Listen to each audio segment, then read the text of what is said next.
Welcome to Practically Political. I'm Dave Spencer. And I'm Carrie Sheffield. Glad to have you. Let's get right to it. All right, Dave. So it appears that Congress will yet again kick the can down the road on the debt ceiling, thanks to both Democrats and Republicans. We're currently right now at about 126% debt to GDP ratio, way higher than it was in 1960, which was 52%. 1980 was 35%. In 2000, it was 55%. Congress created the debt ceiling for a reason. It was to stop the Treasury from going outside the lane of the executive and borrowing too much debt. Is there a point at which bipartisanship becomes toxic? Because it seems like the concept of fiscal discipline is just non-existent these days. Yeah, well, you bring up a very good issue, Carrie. And let me make a couple of points. On a macro level, the reason, and I always joke, both parties love to spend. The Democrats just admit it.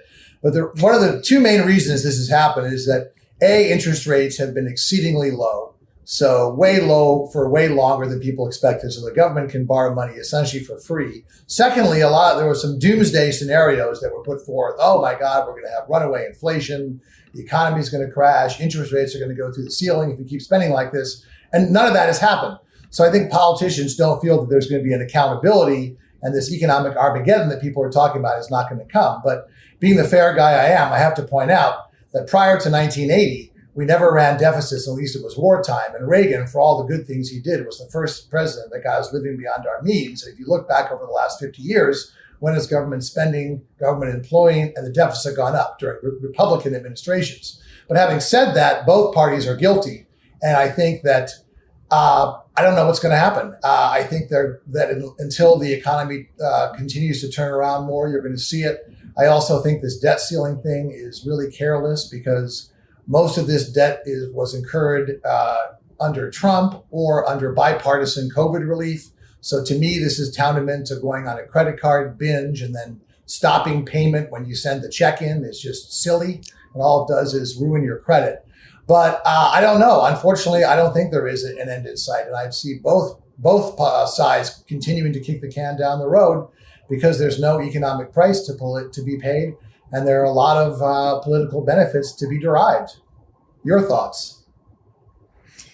Well, I think the problem is that the Build Back, I like to call it broke plan, the Build Back broke, also known as Build Back Better to some, would add even more debt. So it's not just what you're talking about past COVID relief. This is just a whole paradigm shift of let's create a whole new generation, basically, of government dependence that's going to put even more debt. And that's what really upsets me. And the fact that, as you mentioned, paying down the interest on your credit cards, our interest payments alone are going to start crowding out very significant needs like defense and education. So we got to just tighten our belt right now. That's what I think.